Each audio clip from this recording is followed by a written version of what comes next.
नमस्कार, आप देख रहे हैं आज तक। आपके साथ मैं हूं सईद अंसारी।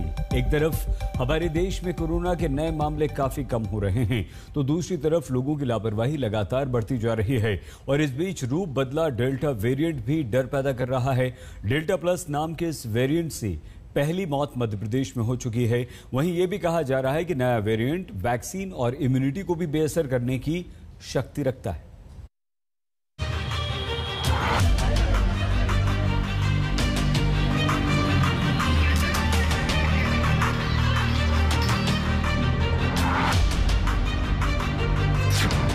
क्या ये डेल्टा प्लस का स्वागत है?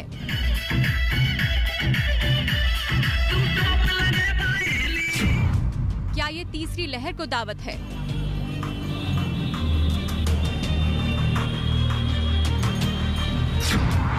डेल्टा प्लस का डर फिर भी निडर।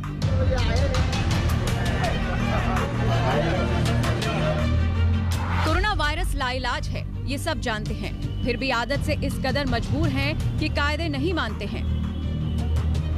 वायरस को रोकने के कायदे भी ये खुद बनाते हैं और इनका माहौल भी खुद ही उड़ाते हैं। राजस्थान ने दूसरी लहर का कहर ऐसा देखा कि वहां शादी पर भी रोक लगा दी गई थी। अब जाकर इजाजत मिली तो नेताओं के ठुमकों ने पाबंदियों को तार तार कर दिया। यहाँ शादी में महज 11 लोगों की मौजूदगी की इजाजत है, मगर कांग्रेस राज में राज्यसभा सांसद किरोड़ी लाल मीणा और कांग्रेस की विधायक इंदिरा मीणा ने भीड़भाड़ भरी शादी के दौरान कोरोना प्रोटोकॉल में पलीता लगा दिया। वाराणसी में 2 घंटे के लिए मॉल, रेस्टोरेंट और बाजार क्या खुले, लोग बेकाबू हो गए। एक तो भीड़ भयंकर, उस पर मास्क और दूरी छूमंतर। जब कोरोना प्रोटोकॉल के धागे इस कदर खोले जाएंगे तो रूप बदलते डरावने वायरस से हम और आप कैसे बच पाएंगे? सनद रहे कि देश में डेल्टा वेरिएंट का नया अवतार डेल्टा प्लस अपने पैर पसारने लगा है। अब तक महाराष्ट्र में ही डेल्टा प्लस के मरीज मिले थे। पहली बार उसके बाहर भी नए वेरिएंट ने लोगों को अपना शिकार बनाया है। महाराष्ट्र में डेल्टा प्लस के 21 मरीज मिल चुके हैं। केरल में डेल्टा प्लस के 3 केस दर्ज किए गए हैं। वहीं पहली बार कर्नाटक में नए वेरिएंट के 2 मरीज सामने आए हैं। मध्य प्रदेश में 5 मरीज सामने आए हैं। इनमें से वैक्सीन लेने वाले 4 लोग स्वस्थ हैं, जबकि 1 की मौत हो चुकी है। नहीं, अभी तक जो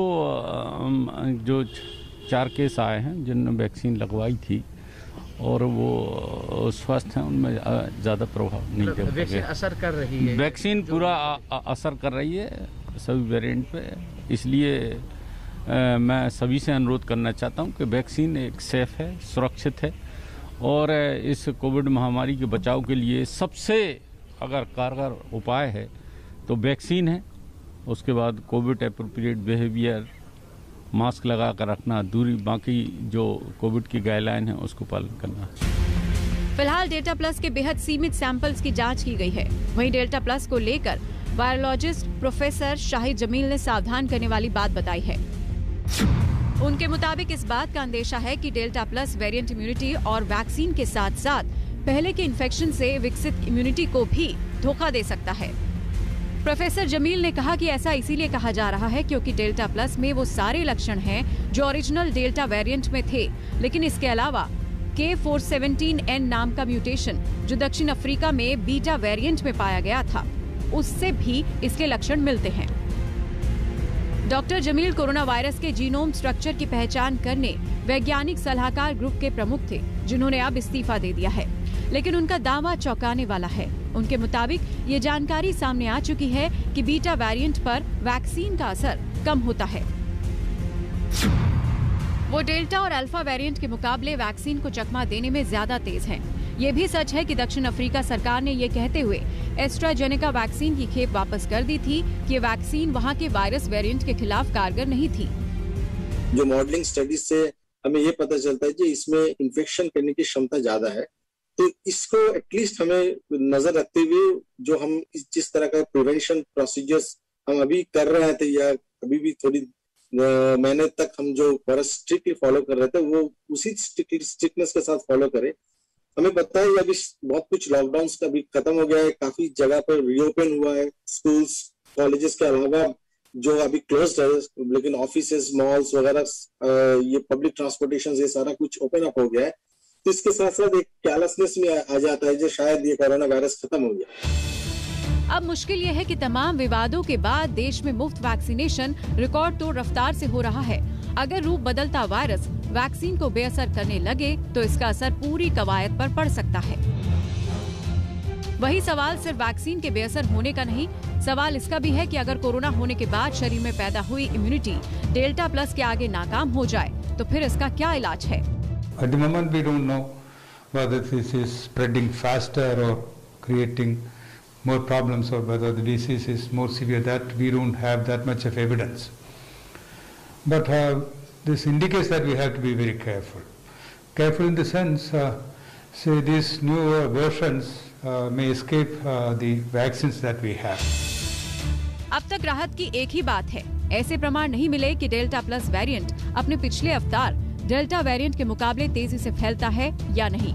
मगर देश में इसके मरीजों की तादाद धीरे धीरे बढ़ रही है और दूसरी लहर के काबू में आते ही जिस हद तक लापरवाही बेकाबू हुई है, उससे तीसरी लहर और डेल्टा प्लस के कहर को रोकना मुश्किल हो जाएगा। मुंबई में पंकज उपाध्याय और दिल्ली में स्नेहा मुर्दानी के साथ मिलन शर्मा, आज तक। वैक्सीन का मतलब कोरोना के भय से मुक्ति, वायरस के विरुद्ध एक सुरक्षा कवच। लेकिन डेल्टा प्लस की नई मुसीबत सामने आ गई। महाराष्ट्र में इसके सबसे ज्यादा केस मिले। स्वास्थ्य मंत्री महाराष्ट्र के जो हैं, उन्होंने तीसरी लहर को लेकर सावधान रहने को कहा है।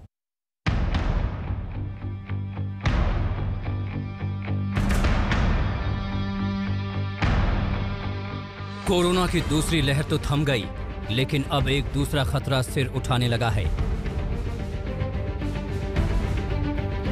वो खतरा है कोविड-19 वायरस के डरावने अवतार डेल्टा प्लस का। महाराष्ट्र और केरल के अलावा कर्नाटक में डेल्टा प्लस वेरिएंट के मरीज मिले हैं। महाराष्ट्र के स्वास्थ्य मंत्री राजेश टोपे के मुताबिक करीब 7,500 सैंपल की जांच में महाराष्ट्र में डेल्टा प्लस वेरिएंट के 21 मरीज मिले हैं, जिसमें रत्नागिरी में 9, जलगांव में 7, मुंबई में 2 और पालघर, ठाणे और सिंधुदुर्ग जिले में 1-1 मरीज हैं। वहीं केरल के पलक्कड़ जिले में डेल्टा प्लस के 3 मरीज मिले हैं। कहना चाहूँगा कि करीबन 7,500 के सैंपल्स लिए गए। 15 मई के बाद यह प्रोग्राम शुरू हुआ है और इन सैंपल्स में 21 डेल्टा प्लस वेरिएंट आइडेंटिफाई हुए हैं। डेल्टा प्लस डेल्टा वेरिएंट का नया रूप है। कोरोना का डेल्टा वेरिएंट पहली बार भारत में ही मिला था। कोविड संक्रमण का सबसे ज्यादा शिकार रहे महाराष्ट्र में वायरस के नए स्वरूप के मरीजों के सामने आने से सरकार सतर्क हो गई है। मरीजों की ट्रैवल हिस्ट्री खंगाली जा रही है। ये संक्रमित किन किन लोगों से मिले हैं, इसका पता भी लगाया जा रहा है। ये भी पता लगाया जा रहा है कि उनका टीकाकरण हुआ या नहीं, कहीं उन्हें फिर से कोरोना का संक्रमण तो नहीं हुआ। कवायद ये जानने की है कि कहीं डेल्टा प्लस वेरिएंट टीके को चकमा देने में कामयाब तो नहीं हो गया। कोरोना का डर इतना है कि लेवल 1 अनलॉक में होने के बावजूद भी लेवल 3 के रिस्ट्रिक्शंस है। लेकिन अब महाराष्ट्र में 21 डेल्टा प्लस कोविड केसेस पाए गए हैं।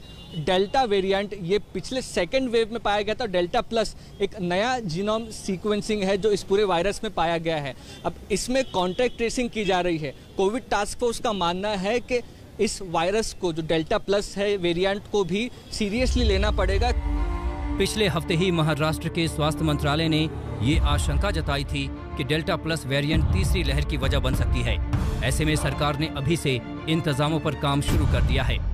आने वाले दिनों में थर्ड वेव का अनुमान जो हम लगा रहे हैं, उसका डैशबोर्ड एक देश में सर्वोत्तम डैशबोर्ड राज्य के स्वास्थ्य विभाग ने बनाया है, जिसके माध्यम से बेड्स, ऑक्युपाइड बेड्स, ऑक्सीजन की जो भी स्टेटस है और मेडिसिन की स्टेटस, ये सभी जानकारी एक क्लिक में उपलब्ध होगी। साफ है, देश में कोरोना की दूसरी लहर भले ही थम गई हो, लेकिन वायरस लगातार रूप बदल रहा है। एक तरफ वैज्ञानिक इलाज और बचाव के नए नए तरीके ईजाद कर रहे हैं, तो दूसरी तरफ वायरस डरावना रूप ले रहा है। ऐसे में स्वच्छता, सामाजिक दूरी और मास्क के साथ साथ वैक्सीन की मदद से ही बचाव संभव है। मुंबई से मुस्तफा शेख, दिल्ली से मिलन शर्मा और लंदन से लवीना टंडन के साथ आज तक ब्यूरो। बहुत छोटा सा ब्रेक, आप देखते रहिए आज तक। भारत में जहां डेल्टा प्लस के मरीज सामने आ रहे हैं, वहीं डेल्टा वेरिएंट के मरीज अब भी मिल रहे हैं। हमारे देश में मची तबाही से पूरी दुनिया इस वेरिएंट से सावधान है। दरअसल ये सुपर स्प्रेडर है जो 60% से ज्यादा तेजी से फैलता है। इसमें अस्पताल में भर्ती होने की जरूरत अल्फा वेरिएंट से 2.5% ज्यादा पड़ती है और दूसरे वेरिएंट के मुकाबले इसमें 12% मरीज संक्रमित होने के 3 से 4 दिन के अंदर गंभीर स्थिति में पहुंच जाते हैं। बहुत छोटा सा ब्रेक, आप देखते रहिए आज तक।